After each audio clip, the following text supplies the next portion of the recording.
This is a SnapEd New York video presentation.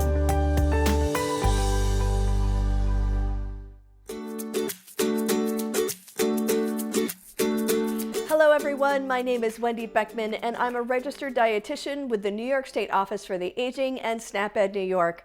Thanks for joining me today on What's Cooking with NYSOFA. Today I'm going to be making Italian stuffed peppers. We'll be posting the link to the recipe below, and the recipe can also be found on the SnapEd New York website at www.snapedny.org. Before we get into the recipe, let's look at my plate. The My Plate graphic is a representation of what our plates should look like every time we sit down to eat. This recipe covers the fruits and vegetables section of my plate. You want to vary your veggies by adding vegetables with different colors on your plate. Choosing different colored vegetables is a great way to get different vitamins and minerals every time you eat. This recipe also includes ground turkey, and that covers the protein section of my plate. I will be using lean ground turkey. You can vary your protein routine by including lots of different lean sources of protein, including lean poultry, beef, and pork, and also plant-based sources of protein like beans, legumes, nuts, and seeds. Ground turkey is an animal source of protein, so it's a complete protein.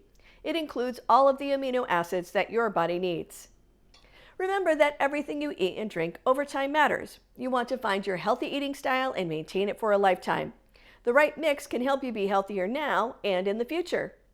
So let's start making some Italian stuffed peppers. Remember to wash your hands with soap for at least 20 seconds or use an alcohol-based hand sanitizer before you start cooking. Let's look at the ingredients for this recipe. This recipe makes 6 servings, and you could easily cut the recipe in half to only make 3 servings. Each serving is half of a pepper with 230 calories, 9 grams of fat, 4 grams of fiber, and 17 grams of protein. So let's look at the ingredients here. This recipe calls for 3 large bell peppers, and I have an orange, a yellow, and a red one. Plus you need a half of a bell pepper chopped up, and I chose green. Here I have 8 ounces of mushrooms. I used fresh mushrooms, and they're all chopped up, but you could use canned if you wanted to. And you're going to need 1 small onion chopped, and that's right here. You can use 1 clove of garlic minced, or you can use garlic powder, which I have right here. Make sure that you choose garlic powder instead of garlic salt if you want to limit your sodium. You're going to need 3 ounces of low-fat or part-skim mozzarella cheese, and that I have right here. You're going to need 12 ounces of lean ground turkey. Right here I have that, and this is 93% lean with only 7% fat.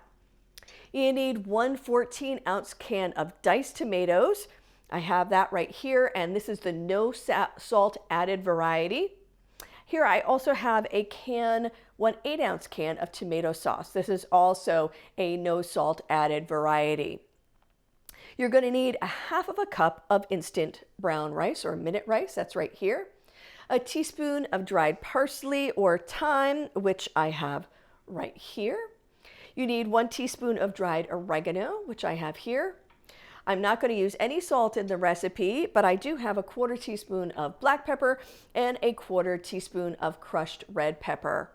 You're also going to need a 1/4 cup of water, and you can use some non-stick cooking spray, but I'm going to not use that this time. Now, the first thing you need to do is preheat your oven to 350 degrees Fahrenheit. And you're going to need to rinse your peppers and your mushrooms. I've already done that. Obviously, I already cleaned up the mushrooms because they're already chopped. Now you need to cut the whole peppers in half lengthwise and remove the seeds. And I'm going to show you how to do that. So you need to make a little bit, sort of like a boat out of your pepper, because you're going to put stuffing in the middle of it. So a lot of times when I cut up a pepper, I sort of chop the top off of it and then take out the insides. But what I'm going to do this time is I am going to cut around the stem, because I want to sort of leave some of the top on the pepper, so that when I put the ground meat mixture in there, it doesn't all fall out of the pepper. So I'm going to try and take the core out of here. There we go. We got to get rid of the seeds. And then I can cut it in half.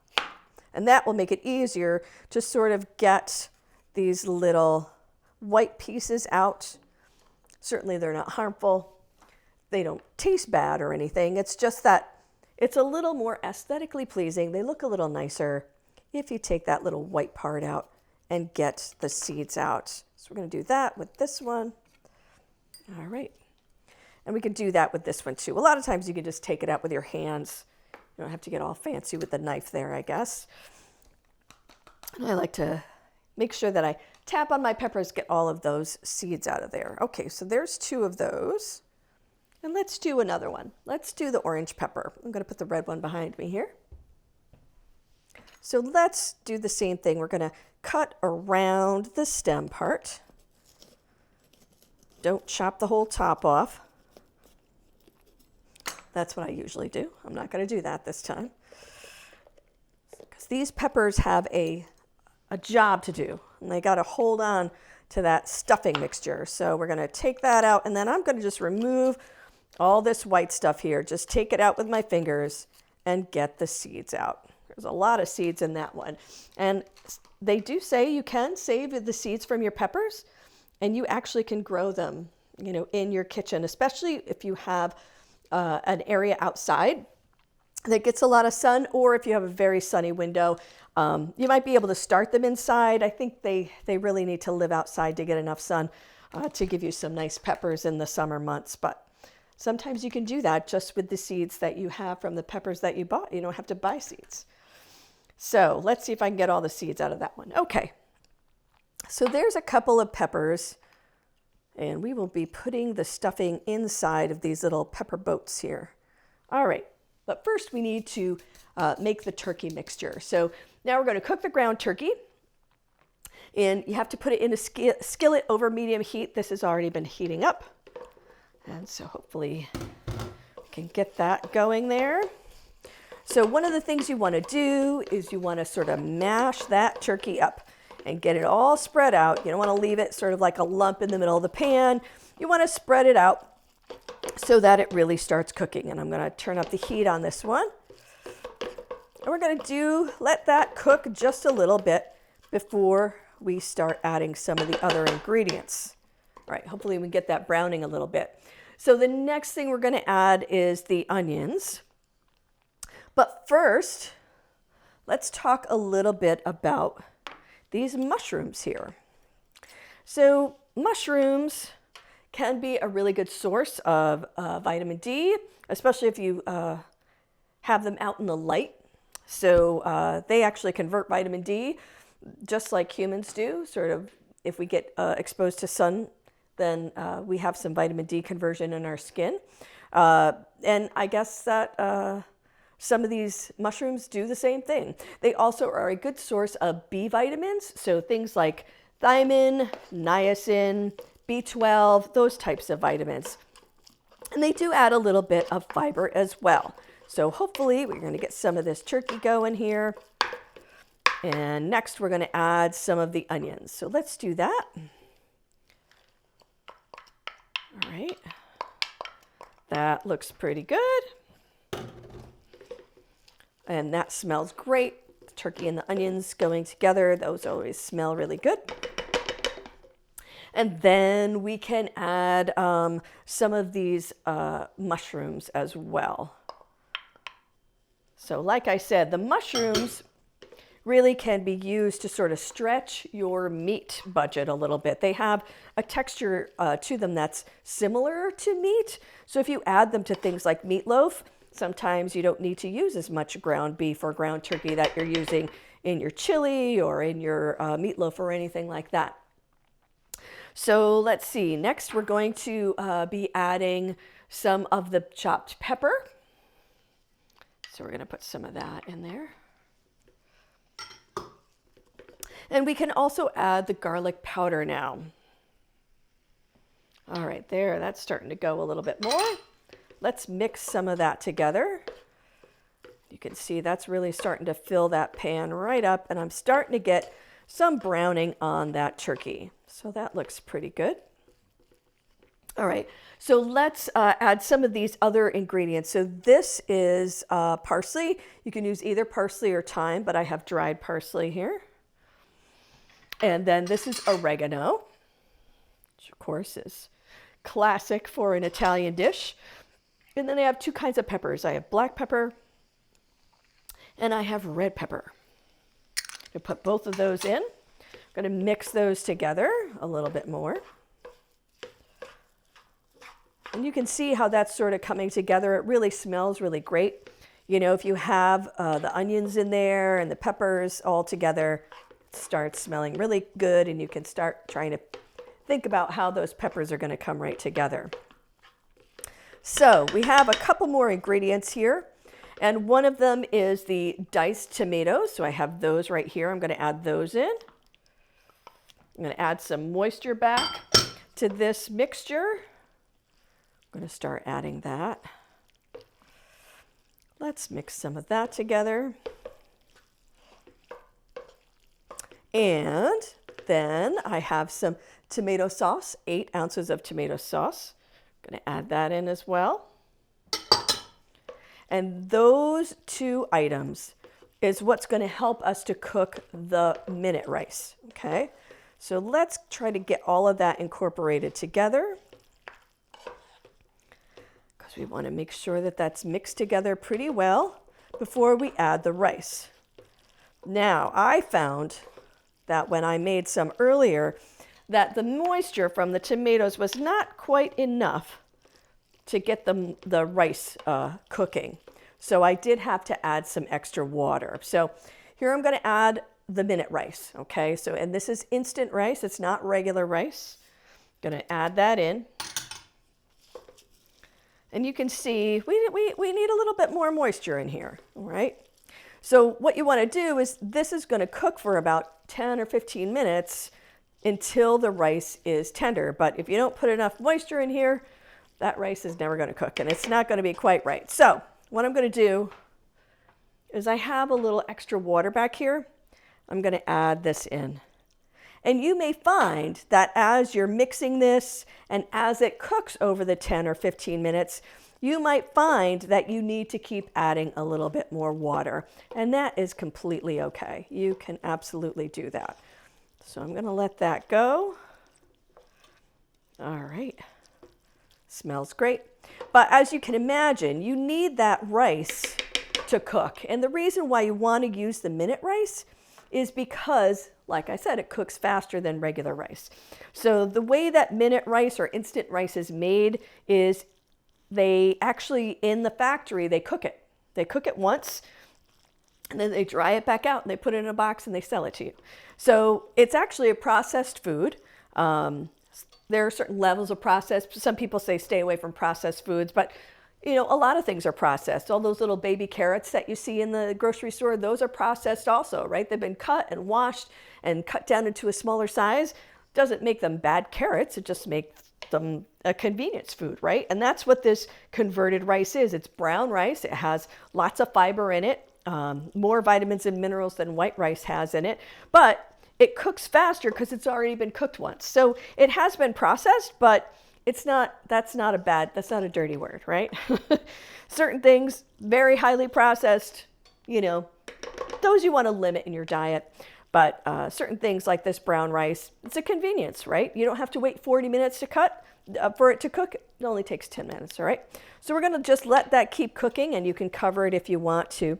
But I actually have some mixture that I made earlier, and I'm going to use that. So here I have a dish that I'm going to put these peppers in. Let's see if we can get them all in here. Whoops, I'll lose that one. All right. So here are the peppers. And we're going to actually add about a 1/4 cup of water to these peppers, because you're going to need that in the bottom of the pan. They'll actually steam a little bit when they're in the oven. And then you're going to spoon some of the mixture into your peppers here. So I have some, this is a mixture that I made earlier. And this has got the turkey and the rice and the peppers and the onions and everything in it. And I'm going to put some of this inside of these peppers. And this is a little bit of a challenge here, and to see how coordinated everybody is trying to get the mixture inside of the peppers. So we'll get this in here. There, you can start see how they look like. There we go. And like I said, a half of a pepper is a serving. So you can make more of these pretty easily, or like I said, cut the recipe in half and only make, 3 servings or 2 servings, whatever you need. Okay, so those are in there. And then lastly, we're going to put some cheese on top. So here's some cheese for all of these peppers. All right. Okay, that looks pretty good. So I'm going to keep letting that cook. I'm going to put these in the oven. So let me go over here. And I'm going to show you some that I made earlier. So here are a couple of peppers that I made earlier. Cooked them already. And I like the way that the red ones came out. They're really nice and colorful and they look beautiful. So I hope that this recipe gave you some more ideas on how to incorporate more vegetables and lean protein into your eating pattern. Don't forget to join me next month when I share more tips on how to save time, save money, and eat healthy. In May, I'm going to be making herb stuffed mushrooms, which are great hors d'oeuvres. Join me on Friday, May 26th at 12:30 p.m. right here on the New York State Office for the Aging Facebook page and the New York State Office for the Aging YouTube channel. This presentation was funded by the U.S. Department of Agriculture, and this institution is an equal opportunity provider. Have a great day and stay safe out there.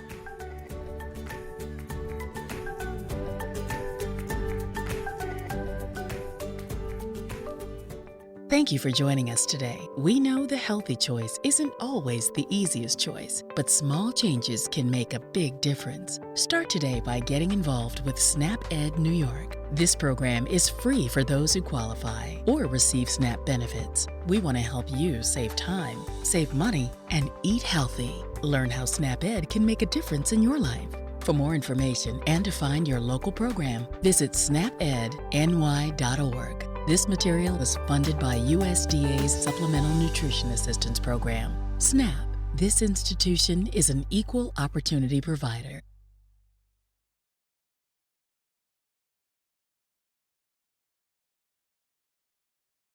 Hi, I'm registered dietitian Wendy Beckman, host of What's Cooking with NYSOFA. Over the past 2 years, I've had the opportunity to share healthy, nutritious recipes with you on the show. I work for the New York State Office for the Aging, and thanks to a partnership with SNAP Ed New York, our nutrition team reaches hundreds of thousands of older New Yorkers each year. So why a cooking program? 60% of health costs and related issues have nothing to do with health, but instead have to do with individual behaviors like our food choices and physical activity. The recipes we feature are nutritionally appropriate for older adults, meeting critical nutrition requirements for healthy aging. What I bet you don't know is that this show is only part of a larger effort. To help me explain what our nutrition team at the New York State Office for the Aging does and what a registered dietitian is, here is registered dietitian Lisbeth Irish. A registered dietitian is a professional who has training and education in food and nutrition. To become an RD, you must complete certain requirements, including a minimum of a bachelor's degree from an institution that's accredited by the Academy of Nutrition and Dietetics. You must also pass a national examination and meet continuing education requirements. What does that mean?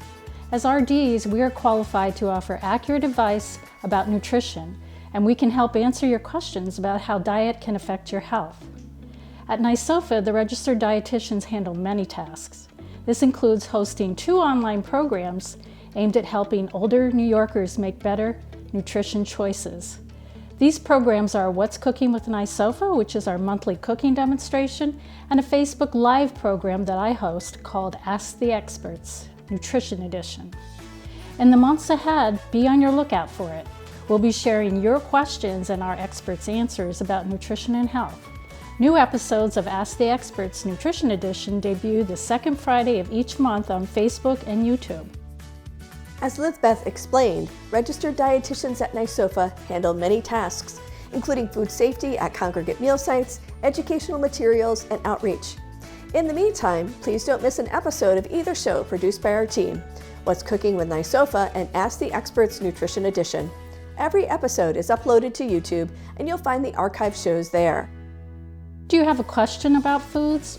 Or do you have a particular health issue that you'd like to improve by changing your diet? Tune in to Ask the Experts Nutrition Edition every second Friday at 1 p.m. We'd love to hear from you. Remember, registered dietitians are the experts in nutrition. Visit for more sound advice about eating healthy on a budget.